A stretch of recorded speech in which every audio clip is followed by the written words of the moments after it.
नमस्कार, स्वागत है आपका भारत मौसम विज्ञान विभाग की दैनिक मौसम परिचर्चा में, जिसमें हम देखेंगे कि पिछले 24 घंटे में हमारा मौसम कैसा रहा और अगले 5 दिनों तक मौसम कैसा रहेगा। और आज की जो मुख्य हाईलाइट है वो है कि हमारा दक्षिणी पूर्वी बंगाल की खाड़ी और उससे लगा हुआ जो दक्षिणी अंडमान समुद्र है,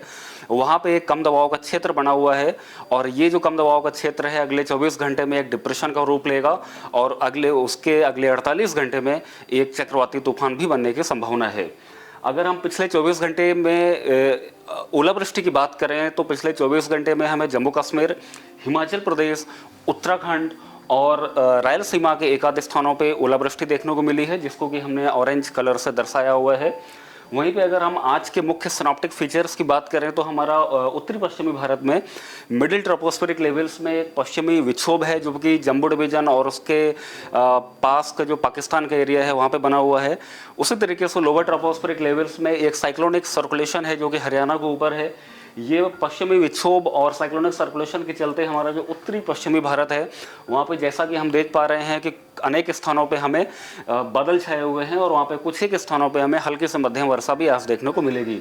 वहीं पे उत्तरी पूर्वी भारत में बांग्लादेश के पूर्वी हिस्से में एक साइक्लोनिक सर्कुलेशन बना हुआ है, जिसके चलते हम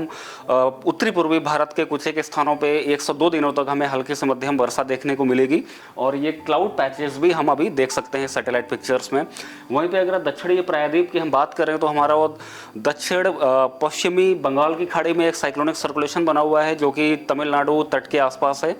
और वहीं पे दक्षिणी पूर्वी बंगाल की खाड़ी में भी एक कम दबाव का क्षेत्र आज बन चुका है और इस साइक्लोनिक सर्कुलेशन से लेकर के कम दबाव के क्षेत्र वाले एरिया तक एक लोअर ट्रोपोस्फेरिक लेवल्स में एक ट्रफ रेखा भी गुजर रही है। इस ट्रफ रेखा के चलते और इस साइक्लोनिक सर्कुलेशन और कम दबाव के क्षेत्र के चलते हम जैसा कि देख पा रहे हैं बंगाल की खाड़ी के दक्षिणी हिस्से में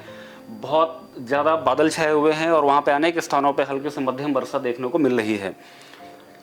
वहीं पे अगर हम इस कम दबाव क्षेत्र की बात करें तो आज जो है हमारा दक्षिणी पूर्वी बंगाल की खाड़ी में एक कम दबाव का क्षेत्र बना हुआ है और ये कम दबाव का क्षेत्र अगले 24 घंटों में यानी कि 9 मई के आसपास एक डिप्रेशन के रूप में देखा जाएगा। और यही जो डिप्रेशन है वो उसके बाद भी और ज़्यादा इंटेंसिफाई होगा। लगभग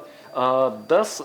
मई के आसपास एक चक्रवाती तूफान का रूप लेगा। और ये चक्रवाती तूफान है जो कि लगभग हमारा दक्षिणी पूर्वी बंगाल की खाड़ी और उससे लगा हुआ जो पूर्व और मध्य बंगाल की खाड़ी है वहाँ पे बनेगा।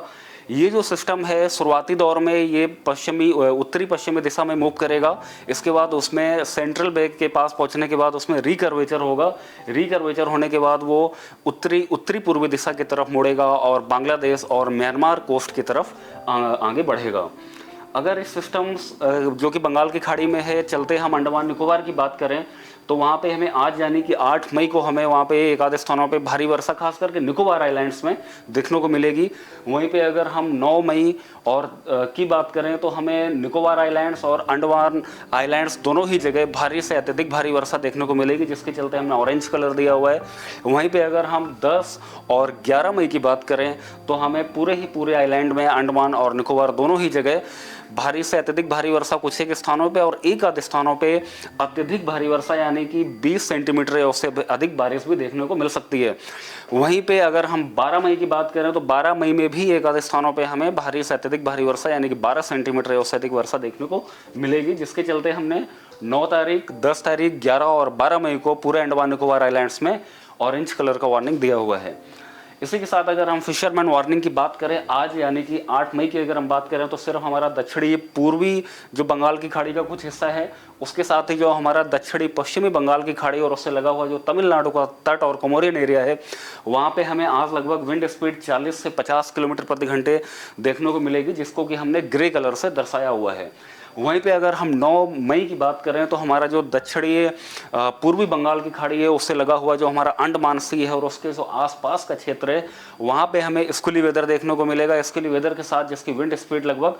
50 से 60 किलोमीटर प्रति घंटे होगी वो भी देखने को मिलेगी, जो कि इस शेडेड फॉर्म में देखा जा सकता है। वहीं पे अगर हम 10 तारीख और 11 मई की बात करें तो हमारा दक्षिणी पूर्वी बंगाल की खाड़ी, उसके जो लगा हुआ आसपास का जो हमारा अंडमान सी है, वहाँ पे हमें गेल विंड स्पीड देखने को मिलेगी, जिसकी स्पीड लगभग 60 से 70 किलोमीटर प्रति घंटे होगी, जिसको कि हमने इस ग्रीन कलर से दर्शाया हुआ है। और उसके जो आसपास का क्षेत्र है वहाँ पे हमें विंड स्पीड लगभग 40 से 50 किलोमीटर प्रति घंटे देखने को मिलेगी। अगर वहीं पे हम 12 मई की बात करें तो 12 मई में दक्षिणी पूर्वी बंगाल की खाड़ी, उससे लगा हुआ जो पूर्व मध्य बंगाल की खाड़ी है, उसके कुछ एक स्थान पे हमें जो गेल विंड है, जिसमें स्पीड लगभग 80 से 90 किलोमीटर प्रति घंटे तक भी देखने को मिल सकती है, जिसको कि हमने ब्लू कलर से दर्शाया हुआ है। और उसके जो आसपास का क्षेत्र है जो कि ग्रीन कलर से दिखाया गया है, वहाँ पे विंड स्पीड लगभग 70 से 80 किलोमीटर प्रति घंटे रहने की संभावना है। ये इतना स्ट्रॉन्ग विंड और गेल विंड बंगाल की खाड़ी में जो चलने वाली है, उसके साथ ही वहाँ पे भारी से अत्यधिक भारी वर्षा भी अंडमान निकोबार में आइलैंड्स में होगी, जिसके चलते हम कुछ एडवाइजरी जारी करते हैं। और ख़ास करके जो हमारा अंडमान निकोबार आइलैंड्स है, वहाँ पे हम ये एडवाइस करते हैं कि जितना भी टूरिज्म एक्टिविटीज़ है या जितना भी ऑफशोर एक्टिविटीज़ है, उनको रेगुलेट करना चाहिए। उसी तरीके से दक्षिणी पूर्वी बंगाल की खाड़ी और उससे लगा हुआ जो मध्य भाग है बंगाल की खाड़ी में, वहाँ पर भी 8 मई से लेकर के, यानी कि आज से लेकर के 12 मई तक इस साइक्लोनिक इस कम दबाव के क्षेत्र के चलते सारी ऑफशोर एक्टिविटीज़ और शिपिंग एक्टिविटीज़ को खास करके रेगुलेट करना चाहिए। अगर हम भारत के अन्य हिस्सों के वेदर की बात करें तो आज यानी कि 8 मई को, जैसा कि हमने देखा था कि हमारा उत्तरी पश्चिमी भारत में पश्चिमी विक्षोभ के चलते और